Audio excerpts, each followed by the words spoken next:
السلام علیکم ورحمۃ اللہ وبرکاتہ۔ ناظرین اکرام، آج کے اسپیشل ایپیسوڈ کے ساتھ ایک مرتبہ پھر اپنے یوٹیوب چینل مفتی محمد بلال کے ساتھ ہم حاضر ہیں۔ آج کی سوال و جواب کی نشست میں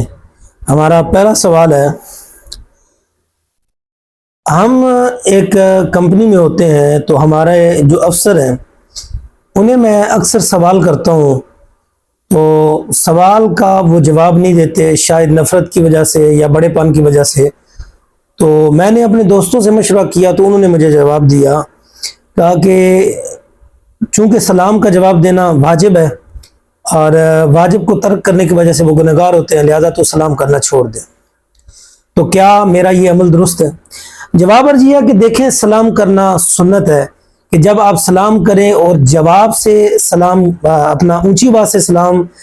کریں اور اگلے بندے کو آواز جائے، جس کو آواز جائے اس پر سلام کا جواب دینا واجب ہے، اور یقیناً ترک واجب کی وجہ سے بندہ گنہگار ہوتا ہے۔ لیکن اس کے ساتھ ساتھ المیہ یہ ہے کہ ہم کسی کے عمل کی وجہ سے نیکی کا کام خود کیوں چھوڑیں؟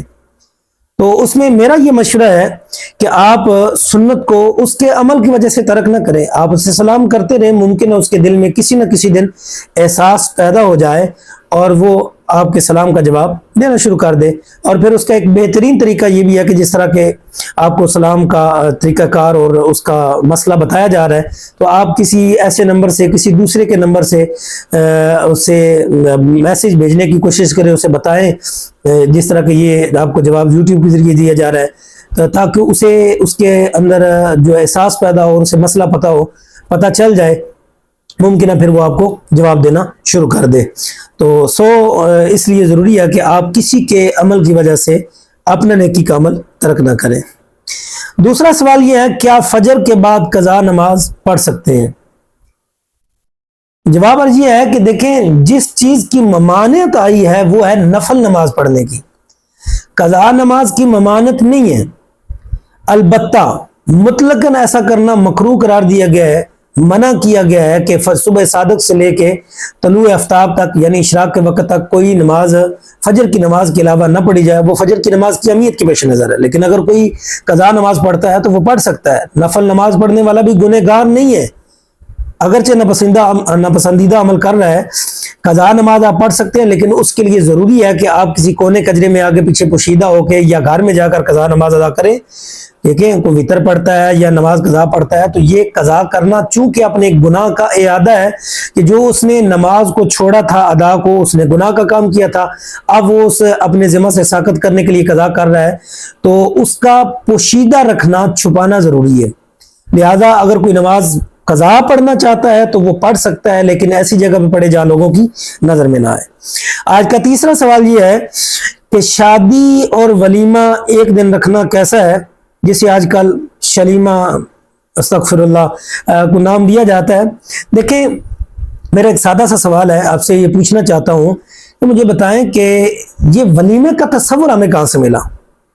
تو یقیناً آپ کا جواب یہی ہوگا کہ ولیمے کا تصور ہمیں حدیث پاک سے ملا، جو کہ محبوب کریم علیہ الصلوۃ والسلام کی سنت ہے۔ تو پھر میرا سوال یہ ہے کہ جب ولیمہ ہمیں سنت سے ثابت ہوتا ہے اور حدیث سے پتہ چلتا ہے، تو ہمیں یہ بھی تو پھر حدیث پاک سے ہی پوچھنا چاہیے نا کہ ولیمہ کس دن رکھنا سنت ہے۔ تو یقیناً آپ جواب دیں گے کہ رسول کریم صلی اللہ علیہ وسلم کا جو سنت طریقہ ہے وہ شب زواف کے بعد اگلے دن ولیمہ رکھنا سنت ہے۔ تو کوئی اپنی سہولت کے پیش نظر آج کل جو ہم نے اپنی کیا کہتے ہیں مجبوریاں یا اپنے اوپر ساری چیزیں سوار کر لی ہیں، اپنی مجبوریاں بنا لی ہیں، اتنا لمبا اور اتنے لمبے خرچے ہم نے بنا لیے ہیں، تو ایسا کرتے ہیں تو وہ ہماری ذاتی مجبوریاں، اگر کوئی ایسا کرتا ہے تو ہم اسے گنہگار تو نہیں کہیں گے، لیکن ہم اسے سنت بھی نہیں کہیں گے کہ اس نے سنت۔ اچھا، پھر اگلا اعتراض، بعض نوجوان سنت ادا کرنا چاہتے ہیں، وہ پریشان ہوتے ہیں، کیا کرے جی، والدین ہمیں کہتے ہیں کہ جی قیامت والے دہاڑے نعوذ باللہ استغفر اللہ کو جو ہے تے اسی آپ پہ پوچھ لواں دے، اسی آپ پہ کر لیں گے جواب دیں، تین کو نہیں پریشان ہونے دی لوڑ۔ تو دیکھیں، آپ والدین کا کہنا مانیں، ایسی باتیں تو خیر نہیں کرنی چاہیے، لیکن والدین کی نافرمانی بھی نہ کریں، کیونکہ یہ اگر منع نہیں ہے، سنت نہیں ہے تو منع بھی نہیں ہے، ٹھیک ہے۔ آپ کو ایک مشورہ دیتا ہوں، مشورے کے طور پر یہ کہ آپ ایسے کریں کہ اگرچہ والدین نے جو ولیمہ کرنا تھا یا جو روٹی وغیرہ کھلانی تھی وہ ایک دن میں کھلا دی،